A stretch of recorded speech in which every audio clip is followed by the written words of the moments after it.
Have you ever felt like you're doing all the right things in your faith, but there's still an invisible ceiling on your spiritual growth? You pray, you read the word, but something just feels stuck. What if I told you that the greatest battle for your soul isn't against the temptations you see, but against the hidden gods you don't even realize you're worshipping? The Bible is filled with warnings about false gods like Baal and Asherah, and it's easy to think, that's an ancient problem. But what if their spirits are alive and well, disguised as ambition, security, comfort, and even your career? Today, we are going to expose these ancient deities and unmask their modern-day counterparts that have secretly infiltrated the hearts of millions of believers. This isn't a history lesson. This is an urgent spiritual intervention. What you're about to discover could be the key to the breakthrough you've been praying for. And, listen, it is shocking how many people watch these videos and have their lives impacted, yet they aren't subscribed to the channel and end up missing out on future revelations that could be crucial for their journey. Don't let that be you. If you're serious about gaining spiritual freedom and clarity, take just 1 second to hit that subscribe button right now, because I promise you, by the end of this video, you will be able to identify the specific idols that have been holding you back, and you will know how to begin tearing them down. So if you're ready to declare war on the hidden enemies in your life, stay right here. You cannot afford to miss this. Well, my friend, let's talk about something that's as old as humanity itself, yet as fresh as this morning's headlines. We're about to step onto a battlefield, but it's not one of swords and shields you might read about in a history book. No, this is a far more intimate and crucial war, the battle for the human heart, the fight for our worship. You see, from the very beginning, God designed us with a deep, unquenchable need to worship, to look up to something greater than ourselves. It's wired into our very DNA. The real question, the one that echoes through the corridors of time, has never been if we will worship, but who or what will capture our devotion.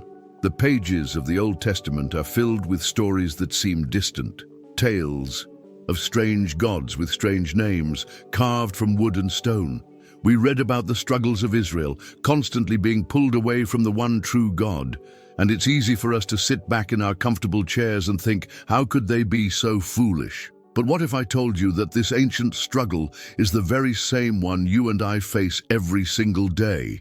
This is the heart of our journey today, understanding the raw, magnetic pull of idolatry and recognizing its modern disguises. You have to understand, the temptation of these false gods wasn't about bowing to a lifeless statue just for the sake of it. Oh no, it was much more sophisticated than that. Each idol, each high place, each forbidden ritual was a promise, a tangible, seductive offer to fulfill a core human desire outside of God's plan. Think about it. When you're a farmer and your entire livelihood, your family's survival, depends on the rain, the idea of a God you can appease to control the weather becomes incredibly appealing, doesn't it? That's the pull of ancient worship. It offered a shortcut, a sense of control in a world full of chaos. It promised prosperity, fertility, victory in battle, and personal pleasure without the pesky requirements of holiness, justice, or mercy that the God of Israel demanded. It was a spirituality of convenience, a faith custom-tailored to human appetites rather than divine standards. This is the very essence of biblical paganism. It's the human attempt to create a God in our own image, one who serves our agenda instead of calling us to serve his. It's a transaction, not a relationship, and that allure is as powerful today as it was 3,000 years ago. Let's be real for a moment. When we look deep within our own hearts, what do we find? We find a yearning for security, a desire for significance, a craving for pleasure and comfort. There's nothing inherently wrong with these desires. God himself planted them in us. The danger, my friend, arises when we seek to satisfy them in the wrong places. The battle begins when our trust for financial security shifts from God's provision to the numbers in our bank account. The silent seeds of idolatry are sown when our sense of self-worth is derived from our career title or the approval of others, rather than from our identity as a child of the King. We may not have a golden calf in our living rooms, but we have the glowing screens of our phones, promising connection but often delivering comparison and anxiety. We don't build altars to Asherah, but we sacrifice our family time, our integrity, and our peace of mind on the altar of ambition and success. This is the subtle, insidious nature of modern false gods. They don't demand a physical shrine, they demand the throne room of our hearts. So, as we prepare to walk through this gallery of ancient deities from the Old Testament, I want you to see this not as a history lesson, but as a spiritual MRI.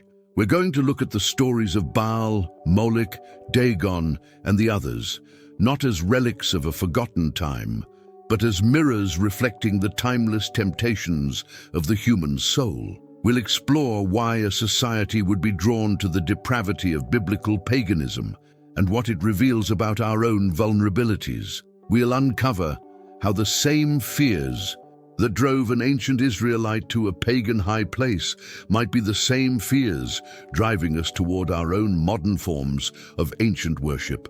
Because here's the powerful truth that will frame our entire discussion.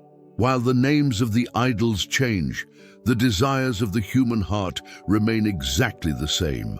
The fundamental battle for who or what gets our ultimate allegiance is still raging, and understanding the past is the key to winning the war in the present.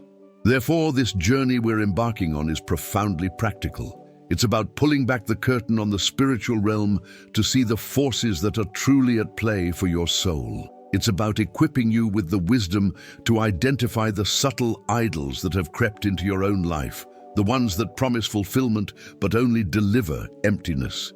We're going to expose the enemy's oldest playbook so that you can recognize his schemes in your own life. By the time we're done, you'll see that the warnings against idolatry in the Old Testament are not just for ancient people in a faraway land. They are God's loving, urgent call to you, right here, right now. It's an invitation to clear out the counterfeit gods that have taken up residence in your heart and to enthrone the one true King who alone can satisfy your deepest longings. So let's get ready to unmask these ancient rivals of God, because in doing so, we just might find the freedom we've been searching for. All right, let's zoom in from the broad landscape of our spiritual battlefield and get to know the two most notorious figures who constantly tried to steal Israel's heart: Baal and his consort, Asherah. To truly grasp their appeal, you have to place yourself in the sandals of an ancient Israelite farmer. Your entire existence, your food, your wealth, your family's future, was at the mercy of the elements. One drought could wipe you out. A single hailstorm could destroy a year's work. It's in this climate of constant uncertainty that Baal makes his grand entrance. His name literally means Lord or Master, and boy, did he ever promise mastery. He was marketed as the god of the storm, the rider on the clouds who held the power of rain and lightning in his hands. You can almost hear the seductive whisper to a desperate farmer: Yahweh is a god of deserts and mountains, a god of war and laws. But I am the God of this land. I understand the soil. I control the harvest. This was the ultimate pragmatic idolatry. It was a temptation to compartmentalize faith, to trust God for the big picture spiritual stuff, but to turn to a specialist, a more tangible power, for the day-to-day business of survival. This reliance on one of the most prominent false gods of the Old Testament was a direct assault on the first commandment, an attempt to secure a blessing, without having to trust the blesser. But the worship of Baal was anything but a clean business transaction. It was a descent into a spiritual frenzy that stood in stark, terrifying contrast to the holy reverence God required. The ancient worship of Baal was a wild, sensual, and often violent affair.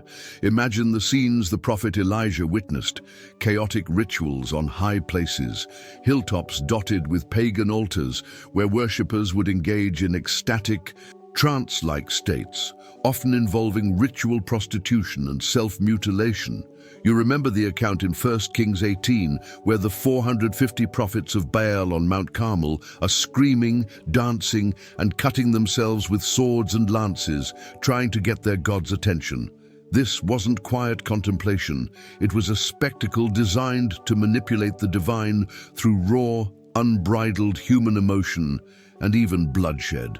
This brand of biblical paganism offered an intoxicating release from restraint, a spirituality based on feeling and passion rather than on covenant and faithfulness. It was a powerful counterfeit, offering a momentary ecstatic experience as a substitute for the deep, abiding presence of a holy God. It was a religion of the flesh for the flesh, and it was dragging Israel into the mud. Now, if Baal was the god of external power, the storm, the harvest, the economy, his partner Asherah represented a more subtle, internal seduction. She was the great mother goddess of the Canaanite pantheon, the symbol of fertility, love, and life itself. Her worship wasn't always conducted in dramatic public spectacles. It was often a domestic affair. She was represented by a wooden pole or a carved tree, something that could be placed in a home, a village square, or even, horrifyingly, in the temple of God itself. Asherah's appeal was in her perceived gentleness, her connection to nature, the earth, and the sacredness of family. She didn't roar with thunder. She whispered promises of healthy children, safe childbirth, and a peaceful home. This was the soft side of idolatry, the temptation to blend the worship of Yahweh with a harmless tradition that seemed to honor the very things God himself called good. She was one of the most insidious false gods because her worship felt so natural, so close to the heart's good desires, making the poison all the more difficult to detect. It was a classic strategy: take a truth from God, that life and family are blessings, and twist it into an object of ancient worship. This is where the true danger of the Baal Asherah system lay, in its syncretism. It wasn't always a case of Israel abandoning Yahweh entirely. More often, it was an attempt to have it both ways. They would call on Yahweh for victory in battle, but they'd keep an Asherah pole in the backyard to ensure a good crop of olives. This spiritual compromise is a theme that haunts the pages of the Old Testament. The great failure of so many kings wasn't just that they tolerated biblical paganism, but that they actively participated in it, blending it with true worship. King Manasseh, as we're told in 2 Kings 21:7, committed the ultimate abomination by placing an Asherah pole right inside the Holy Temple in Jerusalem. Think of the audacity. It's like trying to hang a portrait of your mistress in the living room next to your wedding photo. It was a public declaration that the one true God was not enough. He needed a helper, a consort. This reveals the heart of idolatry. It is the refusal to grant God exclusivity in our lives, the belief that we can hedge our bets and serve both God and the idols of our choosing. It took a man of God with the fire of heaven in his spirit, Elijah, to finally force a choice. The confrontation on Mount Carmel was more than just a contest of miracles. It was a divine ultimatum. Elijah laid it out in the plainest terms. How long will you waver between two opinions? If the Lord is God, follow him. But if Baal is God, follow him. 1 Kings 18:21. He was exposing the impossible logic of their spiritual adultery. By calling down fire on a water-drenched altar, God wasn't just showing his power, he was reclaiming his territory. He was declaring, in a voice of thunder and flame, that he is the God of the storm. He is the source of all life and fertility, and he will not share his glory with another. The battle against the idolatry of promised power and sensual spirituality was, for a moment, won. But this was far from the only form of darkness tempting God's people. For as disturbing as the worship of Baal and Asherah was, there were other false gods lurking in the shadows, demanding a far higher and far more terrifying price from their followers. If the worship of Baal and Asherah was a slide into moral and spiritual compromise, the cults of Molech and Chemosh were a cliff dive into utter depravity. We are now entering the darkest corner of biblical paganism, a place where the mask of civility is completely removed, and we see the raw, demonic nature behind the allure of false gods. You see, there's a terrifying logic to this progression. If you begin to believe that the divine can be manipulated for your benefit, if you can get rain from Baal through ritual sex, or fertility from Asherah by honoring a wooden pole, where does it end? What happens when you're facing a crisis so immense that your usual offerings feel inadequate? The ultimate expression of idolatry is the belief that you can secure your own future by sacrificing what is most precious to you. And what could be more precious than your own child? This is the horrifying principle behind the worship of Molech. This wasn't just another name in the long list of deities condemned in the Old Testament. It was the embodiment of a spiritual cancer that God commanded Israel to eradicate with extreme prejudice, as we see in Leviticus 22:5. Because it represented the complete inversion of his character. God sacrifices his son for us. Molech demands that we sacrifice our sons for ourselves. Let's not shy away from the horrific reality of what this ancient worship entailed. The primary site for this abomination was the Valley of Hinnom, just outside Jerusalem's walls, a place so infamous for its evil that its name, Gehenna, became a synonym for hell itself. Picture it, a colossal bronze statue, some accounts say, with the body of a man and the head of a bull, sits menacingly in the valley. A fire rages within its hollow core until its outstretched arms glow with a terrifying, malevolent heat. And then, under the cloak of darkness, a parent driven by a desperate desire for divine favor or terrified by a threat would come forward. To ensure the ritual was completed, the priests of Molech would beat drums and chant loudly, a practice from which the place got its other name, Topheth, or place of the drum, all to drown out the most unnatural sound in creation, the cries of a child. This is the endpoint of self-serving worship. It is the absolute pinnacle of human selfishness, disguised as religious devotion. It's a stark reminder that when we turn our backs on the God of life, we inevitably embrace a culture of death. This is the true face of idolatry, stripped of all its seductive glamour. And lest we think this was some isolated, bizarre cult, the scriptures show us this bloodthirsty strain of biblical paganism was present among Israel's neighbors as well. Let's turn our attention to Chemosh, the national god of the Moabites. On the surface, he was a typical tribal deity, a god of war who was supposed to grant victory and protect the nation's borders. Inscriptions found by archaeologists, like the Mesha Stele, confirm that the Moabites attributed their military successes directly to him, viewing him as the divine source of their national power. He was to Moab what Athena was to Athens or Mars to Rome. But beneath this veneer of national pride lurked the same dark appetite as Molech. When the stakes were high enough, Chemosh also demanded the ultimate price. This common thread among these false gods, the demand for human blood, draws a thick, black line between them and the God of Abraham.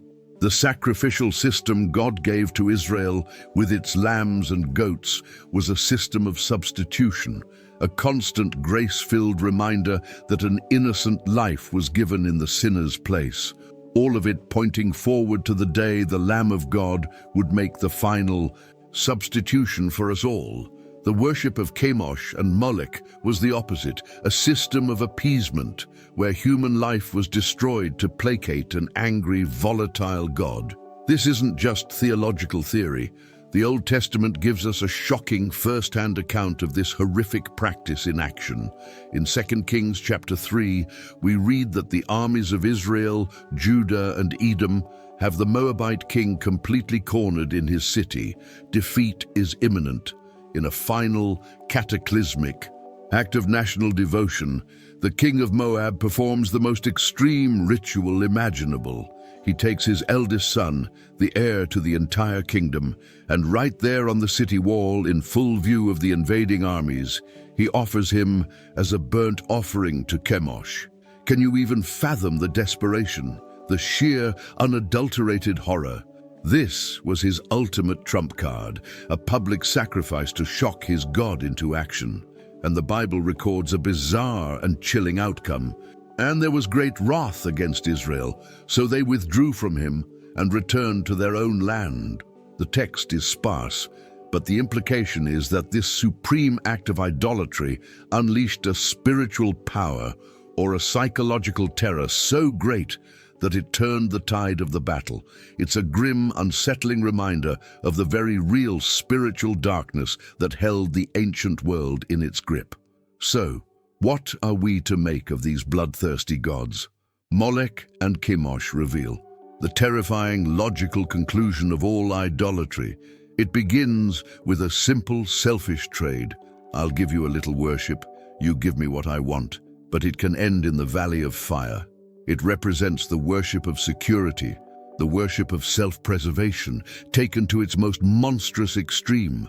When our own comfort and success become our ultimate God, we will eventually be willing to sacrifice anything and anyone on its altar. God's absolute prohibition of this ancient worship was an act of profound love, a defense of the innocent, and a declaration that human life, created in his own image, is sacred. He is a God who gives, not a God who takes. Now, while these gods represent a depravity that is hard for us to stomach, other deities represented a different kind of challenge, one rooted not in bloody desperation, but in national pride and imperial might. What happens when the false gods aren't just personal temptations, but are the very symbols of a global superpower? Now, our journey takes a fascinating turn. We've seen how idolatry can prey on our personal desires for prosperity and our deepest fears for survival. But there's another, much larger scale on which these false gods operate, the stage of national pride and imperial power. In the Old Testament world, there was no separation of temple and state. A nation's chief god was the divine embodiment of its identity, its military might, and its manifest destiny. War was not just a clash of armies, it was a clash of pantheons. When one king conquered another, the unspoken verdict was that the victor's god had proven stronger than the loser's. This is why conquering kings would often take the idols of the vanquished nation back home as trophies, symbolic prisoners of war displayed to prove their god's supremacy. This context is absolutely crucial for understanding the next two figures we're going to look at, Dagon and Bel, because God didn't just whisper his disapproval of them. He orchestrated their public, undeniable, and utterly humiliating downfall. It was a divine message sent to the superpowers of the day. Your thrones are temporary, and your gods are nothing. First, let's talk about Dagon, the chief deity of the Philistines, Israel's perennial rivals. Dagon was often depicted as a fish god, half man and half fish, which made sense for a coastal people. He was their champion, the divine power behind their military prowess. So, in 1 Samuel chapter 5, when the Philistines defeat Israel in battle and capture the Ark of the Covenant, it's the ultimate victory. They've captured the very footstool of Yahweh. In their minds, Dagon has triumphed. So what do? They take the Ark and place it in the temple of Dagon, right beside his statue, as a trophy of war. They were making a powerful theological statement. Our God is the master now. But my friend, the God of Israel does not need an army to fight his battles. The next morning, the Philistine priests walk in to find their mighty Dagon has fallen on his face, prostrate before the ark, as if in worship. It's an embarrassing, awkward moment. They hoist him back onto his pedestal, but the next day, the message is far more brutal. They find Dagon not only fallen, but broken. His head and the palms of his hands are severed, lying on the threshold of his own temple. This was no accident. This was a divine execution, a silent, terrifying demonstration that the God of Israel will not be mocked and doesn't share his glory with the cheap imitations of biblical paganism. The humiliation of this worthless idol didn't stop there. Generations later, Dagon would face his final, explosive judgment at the hands of one of Israel's most famous and flawed heroes, Samson. The end of Samson's story in Judges 16 is a scene of supreme Philistine triumph. They finally captured their nemesis, blinded him, and brought him to Gaza to be their sport. And where do they hold their victory party? In the great temple of Dagon, of course. The place is packed, with thousands of people on the roof and all the Philistine rulers gathered below. The Bible is explicit about their attitude. They praised their God, for they said, "Our God has delivered our enemy into our." And they were giving Dagon all the credit. They were celebrating the victory of their idolatry. And in that very moment of peak national and religious arrogance, Samson, in a final prayer, asks God for one last burst of strength. He places his hands on the central pillars of the temple and brings the entire structure crashing down, killing himself and everyone else inside. Don't miss the profound spiritual symbolism here. God used a broken man to bring about the literal collapse of the central hub of Philistine ancient worship. Dagon was proven utterly powerless to protect his own worshippers in his own house, a final decisive statement on his status as one of the false gods. Now, if Dagon represented a regional power, our next figure, Baal, represented a global superpower. Baal, another name for Marduk, was the chief god of the mighty Babylonian Empire. He wasn't just a god, he was positioned as the king of the universe, the slayer of chaos, the one who brought order to creation in the Babylonian epic Enuma Elish. His temple complex in the heart of Babylon was a man-made mountain, a wonder of the ancient world. When Nebuchadnezzar conquered Jerusalem, destroyed the Temple of Solomon, and dragged the Israelites into exile, from a human perspective, it was an absolute victory for Baal over Yahweh. For 70 years, the Israelites lived in the shadow of this immense system of idolatry, constantly reminded of their defeat and the seeming omnipotence of their conqueror's God. Baal was the divine CEO of the most powerful empire the world had ever seen. His power seemed absolute, his reign eternal. To question his authority was to question reality itself. How could the humble, invisible God of a defeated people ever hope to challenge such a deity? This is where God demonstrates a different kind of power, not in a collapsing temple, but in the unassailable word of prophecy. While the Israelites were in exile, feeling hopeless, the prophet Isaiah delivered a stunning message of future vindication. He paints a picture not of Baal's glory, but of his pathetic end. In Isaiah 46, God declares, "Baal bows down, Nebo stoops. Their idols are consigned to beasts and cattle. The images you carry are burdensome, a load for weary animals. They cannot save the burden, but they themselves go into captivity." Just absorb that imagery for a moment. This great god, Baal, once paraded through Babylon in glorious processions, is now depicted as nothing more than dead weight, a heavy piece of luggage being hauled away as junk when the Persian Empire conquers Babylon. He isn't a victor, he's baggage. He isn't a savior, he's a burden that can't even save itself. Through his prophet, God completely demythologizes the most powerful of the false gods of the Old Testament. This was a powerful word of hope, reminding his people that all empires fall and all idols eventually become rubble. But as we've seen, the greatest threat often comes not from the grand idols of foreign empires, but from the ones we foolishly construct ourselves right in our own backyard. It's one thing to face an external enemy, a foreign culture with its strange gods and imposing temples.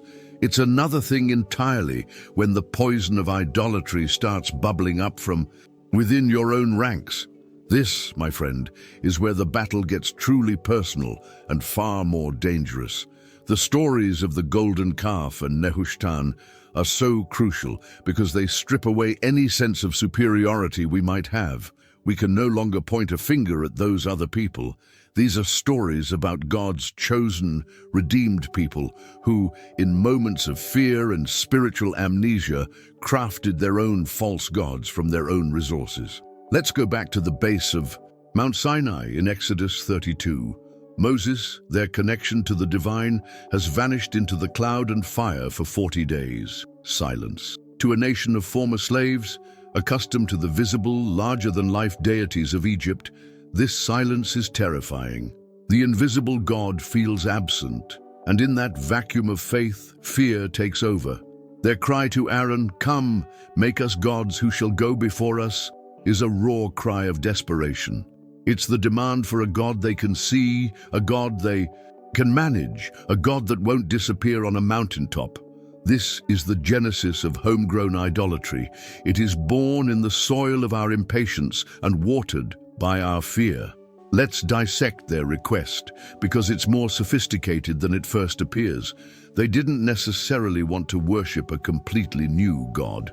In fact, when Aaron fashions the golden calf, he declares, "Tomorrow is a feast to the Lord, Yahweh." This is the terrifying subtlety of biblical paganism. When it grows from within, it's not always an outright rejection of God, but an attempt to redefine Him on our own terms. They wanted to keep the name of Yahweh, but attach it to an image they were comfortable with, a bull, a common symbol of strength and fertility in ancient worship. They were trying to pour the infinite, transcendent God of the universe into a small, golden, controllable box. They wanted His power without His presence, His blessing without His commands. This event, so early in the story of Israel, stands as a foundational warning in the Old Testament. It reveals our natural human tendency to trade a relationship with the living God, which requires faith and trust, for a religion centered on a lifeless object, which requires only ritual and observation. It's the temptation to make God in our image, rather than allowing Him to remake us in His. Now, let's look at an even more subtle and perhaps more chilling example, the story of Nehushtan. To understand the tragedy, you have to remember the triumph. In Numbers chapter 21, the Israelites are grumbling against God, and He sends venomous serpents as judgment. When the people repent, God provides a bizarre but merciful way of salvation. He instructs Moses to make a bronze serpent and set it on a pole. Anyone who was bitten could simply look at the bronze serpent and they would live. It's a powerful lesson in faith. The serpent itself had no magic, no inherent power. It was a symbol, a focal point that required a person to trust God's word and look to His provision for salvation. Jesus Himself even references this event in John 3:14 as a foreshadowing of His own crucifixion. This bronze serpent was a holy object, created at God's command, a tangible reminder of Israel's sin and God's amazing grace. It was a piece of their sacred history, a memorial to a moment of divine deliverance. Hundreds of years go by. We fast forward to the reign of the righteous King Hezekiah, and in 2 Kings 18 we get a shocking update.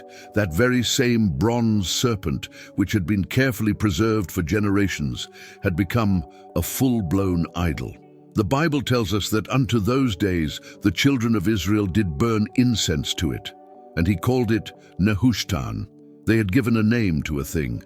They were now worshipping the object of their salvation instead of the God who saved them. A sacred symbol, a tool of God's grace, had been twisted into one of the false gods. This story is a masterclass in the insidious nature of idolatry. It teaches us that the most dangerous idols are often the ones that start as good things. A past spiritual experience, a cherished tradition, a particular style of worship, a respected leader. Any of these can become Nehushtan. They become idols the moment our devotion stops at them. Instead of passing through them to God himself, Hezekiah had to destroy it, grinding it to powder, teaching a hard lesson that sometimes the most spiritual thing you can do is tear down an idol, even if it looks like a holy relic. These two stories, the calf and the serpent, are like bookends that expose the internal mechanics of idolatry. The golden calf shows us that in moments of fear, we manufacture gods to give us a sense of control. Nehushtan shows us that in times of spiritual complacency, we can take God-given blessings and turn them into objects of worship. Both are born from the same root, a heart that has shifted its gaze from the Creator to the created. It's a timeless warning found throughout the Old Testament that we must constantly check our own hearts. We must ask ourselves if any of our traditions, our comforts, or even our memories of God's past faithfulness have become false gods in the present. This internal battle against the idols of our own making is constant. And as we're about to see, this temptation to worship things that cater to our preferences wasn't just about statues of gold or bronze. It also took the form of deities that appealed directly to our deepest emotions and even our bank accounts. As we peel back the layers of idolatry, we find that it's not always about a quest for power or a desperate need for control.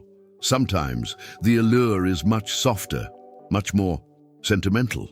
This is where we meet a figure like Tammuz.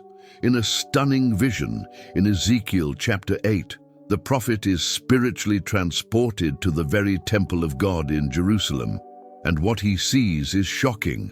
Right there, at the gate of the Lord's house, he sees women sitting and weeping for Tammuz. This wasn't a formal part of the temple service. It was a pagan ritual that had infiltrated the most sacred space in Israel.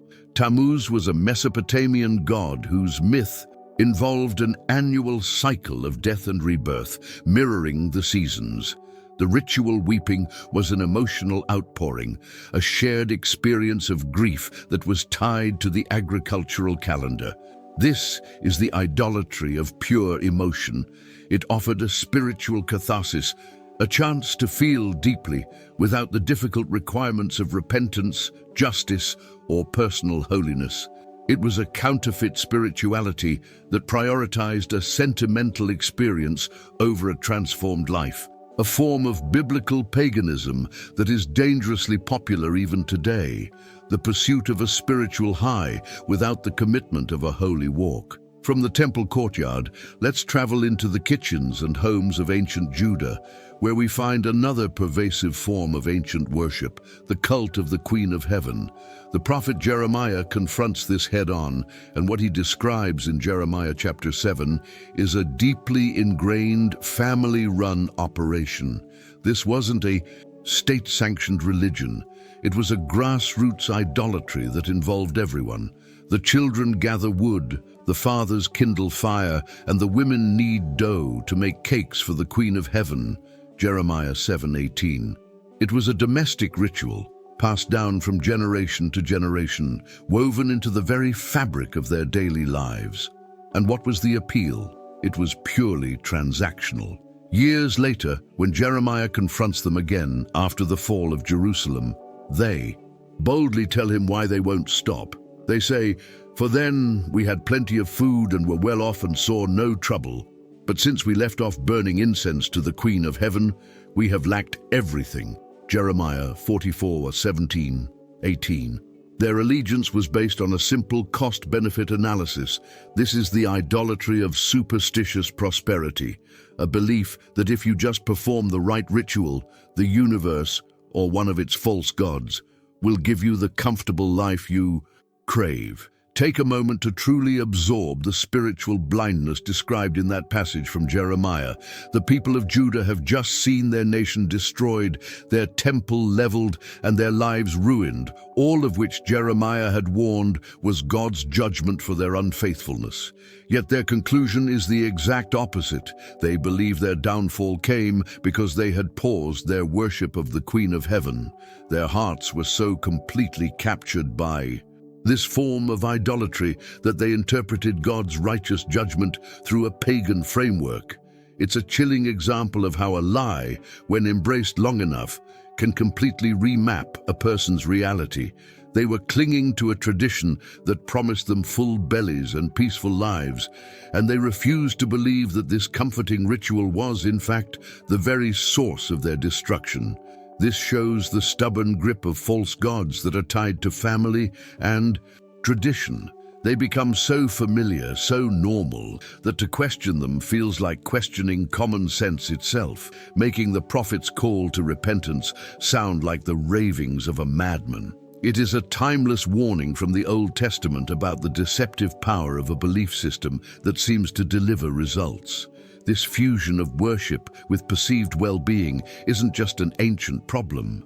Let's leap forward to the New Testament, to the bustling cosmopolitan city of Ephesus in the book of Acts, chapter 19. Here we encounter Diana, or Artemis, a goddess whose idolatry was the lifeblood of the entire city. She was more than just a deity, she was a brand. Her temple was one of the 7 wonders of the ancient world, a massive source of civic pride. More importantly, she was an economic engine. An entire industry of silversmiths led by a man named Demetrius earned a handsome living crafting and selling silver shrines of the goddess to tourists and pilgrims. The worship of Diana wasn't just a matter of personal devotion, it was the foundation of their economy. It put food on the table, paid the bills, and defined their city's place in the world. This is idolatry, fully integrated with commerce and culture, a system where religious devotion and financial security are completely intertwined.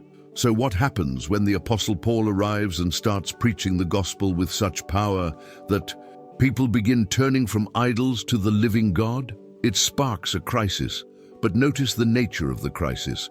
Demetrius the silversmith gathers his craftsmen, and his argument is brilliantly manipulative. He says, "Men, you know that from this business we have our wealth. And you see and hear that not only in Ephesus, but in almost all of Asia, this Paul has persuaded and turned away a great many people, saying that gods made with hands are not gods." Acts 19, 25, 26. He frames the gospel not as a theological error, but as an economic threat. The resulting riot, with the entire city chanting, "Great is Artemis of the Ephesians," for 2 hours, isn't just a religious frenzy. It's the desperate cry of a people defending their wallets, their identity, and their way of life. It's a perfect illustration of how idolatry can evolve. And this begs the question, what happens when the idol is no longer made of silver or stone at all? What happens when it becomes an invisible principle, a force that commands our complete devotion without ever needing a physical shrine? Our journey now brings us to a fascinating and crucial point of evolution in the very nature of idolatry. We've seen gods of wood and stone, gods of weather and war, gods of emotion and economics. But what happens when an idol sheds its physical form entirely? Let's start with a name you've likely heard, Beelzebub. This name didn't just appear out of thin air. In the Old Testament book of 2 Kings, he is mentioned as Baal-zebub, the local deity of the Philistine city of Ekron. When the king of Israel has an accident, he sends messengers to inquire of this pagan god if he will recover, an act that infuriates the prophet Elijah. The name itself was likely a derogatory pun used by the Israelites.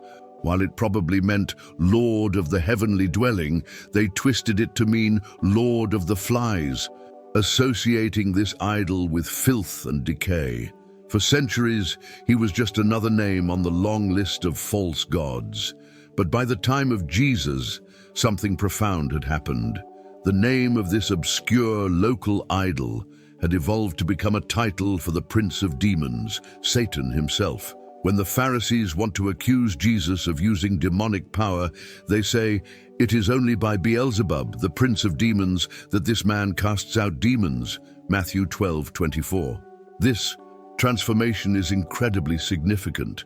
The battle is no longer with a statue in Ekron. It's a direct confrontation with the spiritual entity that the statue merely represented. The physical manifestation of biblical paganism has receded, and the spiritual power behind it is now being addressed by its nickname.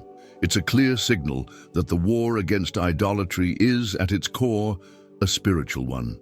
The carved images were just the tip of the iceberg, the physical interface for a much deeper, more sinister reality. The evolution of Beelzebub's name from a local deity to a synonym for the devil himself shows that God's people were beginning to understand the bigger picture, that behind the pantheon of false gods stood a single unified enemy, the great deceiver who orchestrates all forms of counterfeit worship.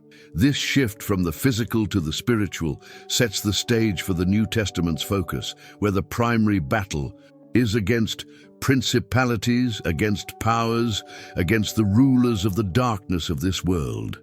Ephesians 6:12. It is in this context that Jesus makes one of the most radical and revealing statements about idolatry in the entire Bible. He introduces a new name to the list of false gods, a name that had no history of ancient worship, no temple, and no statues. That name is Mammon. In the Sermon on the Mount, Jesus lays down a stark, uncompromising choice. No one can serve two masters. You cannot serve God and Mammon, Matthew 6:24.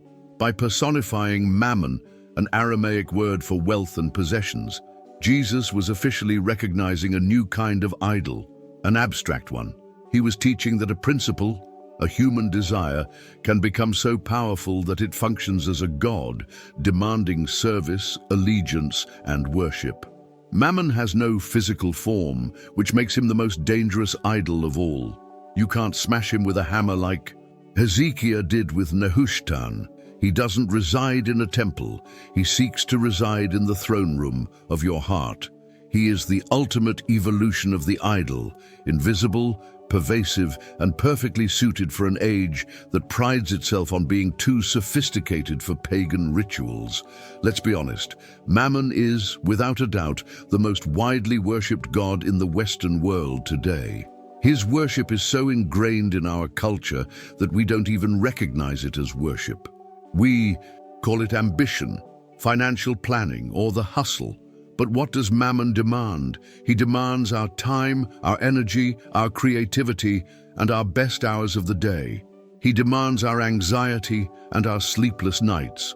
The altar of Mammon is the stock market ticker, and his liturgy is the endless scroll of financial news. He demands that our children's future be secured by the right investments rather than by God's faithfulness. He dictates our major life decisions, where we live, what jobs we take, how we spend our weekends.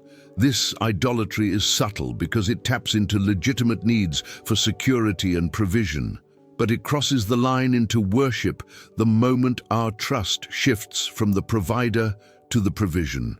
It's the quiet belief that money can give us the peace, security, and significance that can only truly be found in God. So you see, Mammon is the culmination of all the false gods we've discussed. He offers the same things. They did, just in a modern package. Like Baal, he promises prosperity and control over our circumstances.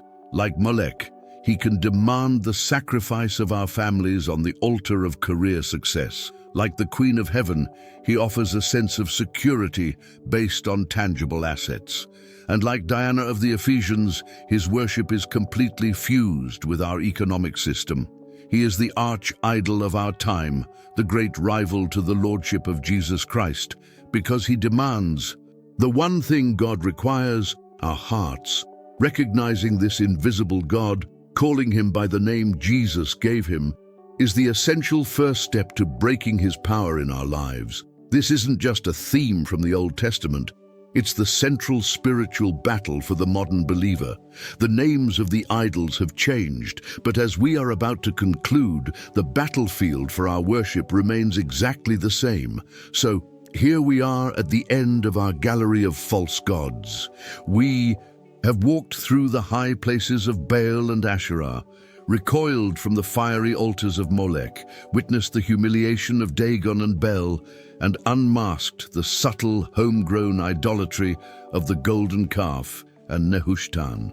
We've traced its evolution from the sentimental rituals for Tammuz and the transactional worship of the Queen of Heaven right up to the modern, invisible tyrants of Beelzebub and Mammon. And if there is one single, resounding truth that echoes from every one of these stories, it is this: the technology of idolatry has evolved, but the nature of the human heart has remained stubbornly, terrifyingly the same. The Old Testament is not a dusty record of a primitive people's quaint superstitions. It is a divine MRI of the human soul, revealing a chronic condition that persists in every generation. The battle for our worship, the great spiritual war we spoke of at the beginning, is still the front line of our faith. The names on the enemy's banners have changed, but the enemy's strategy has not. Let's connect the dots so plainly that we cannot miss them. We read about the agrarian societies bowing to Baal, desperate to control the weather and secure their prosperity, and we feel so advanced. But are we? Or do we simply bow to the god of the stock market, finding our peace or anxiety in the daily fluctuations of our 401k? We are rightly horrified by the biblical paganism that led parents to sacrifice their children to Molech for the promise of security. But does our culture not subtly demand that we sacrifice family dinners, bedtime stories, and marital intimacy on the altar of a demanding career that promises security and status? We shake our heads at the women weeping for Tammuz, but we spend hours binge-watching series that provide a powerful emotional release without demanding any change in our character. We scoff at the foolishness of the silversmiths rioting for Diana, but we fiercely defend economic and political systems that benefit us, even when the gospel calls them into question. The ancient worship hasn't vanished. It has simply been repackaged. It's the same old idolatry in a modern, more sophisticated, and far more deceptive disguise. The reason this pattern repeats, my friend, is because idolatry is the default setting of the fallen human heart, at the very core of our being. Since the Garden of Eden has been the desire to be our own God, to be the master of our own destiny, the source of our own security, and the judge of our own morality. Every idol, from a Canaanite statue to a credit card, is simply a tool we use in this futile attempt at self-deification. They are all props in our personal rebellion against the sovereignty of God. This is why the first and greatest commandment, which Jesus affirmed, is to love the Lord your God with all your heart and with all your soul and with all your mind. Matthew 22:37. God demands exclusivity, not because he is a cosmic egomaniac, but because he is a loving physician who knows that any divided loyalty, any form of idolatry, is a spiritual cancer that will ultimately destroy us. The battle against the false gods isn't about following a rule, it's about returning to the lover of our souls. So the question that this entire journey leaves us with is not, what idols did they worship back then? The question that should be ringing in your soul right now is, what idols do I worship today? Take a fearless inventory of your own heart. What is it that you trust in for your ultimate security? What defines your sense of worth and identity? Look at your calendar and your bank statement. They are theological documents that reveal what you truly value. What do you daydream about? What is the source of your deepest fears and anxieties? In the answer to those questions, you will find the names of your modern gods. Is it the god of comfort, approval, power, or control? Is it a relationship, a political ideology, or your own intellect? Be brutally honest with yourself, because you cannot dethrone an idol you refuse to name. The God who exposed the powerlessness of the false gods in the Old Testament wants to do the same liberating work in you. This, then, is where we must leave it, but this is also where your real work begins. The battle for pure, exclusive worship is the central drama of a life of faith. It is not won in a single moment of decision, but in 1,000 daily choices to tear down the altars in our hearts and to turn our gaze back to the one true and living God. The stories we've explored are a loving and urgent warning, a call to vigilance, to self-examination, and to a deeper surrender. They remind us that our hearts are idol factories, constantly producing new counterfeits to distract our devotion. But they also remind us that we serve a God who is infinitely more powerful, more beautiful, and more worthy than any cheap imitation. The battle rages on, but the victor has already been declared. The real question is, on which side will we live our lives? We've journeyed through the shadows of the past to shine a light on the present. Now, the final and most important question is for you. As we unmasked these ancient and modern idols, which one hit closest to home? Be honest with yourself. Which idol did you recognize sitting on the throne of your own heart? Let me know in the comments below. There is no shame in this. There is only freedom in bringing the darkness into the light. Your testimony might be the exact encouragement someone else needs to see today. If this journey was meaningful for you and you want to continue to receive these kinds of deep, transformative truths, then please subscribe to the channel and make sure you click that notification bell. It's the only way to ensure you don't miss the vital messages we have coming. The war against idolatry is won by replacing the false with the true. To help you do just that, a video has appeared on your screen right now that will guide you in building a prayer life so powerful it can dethrone any idol. Click on that video and let's continue this journey together.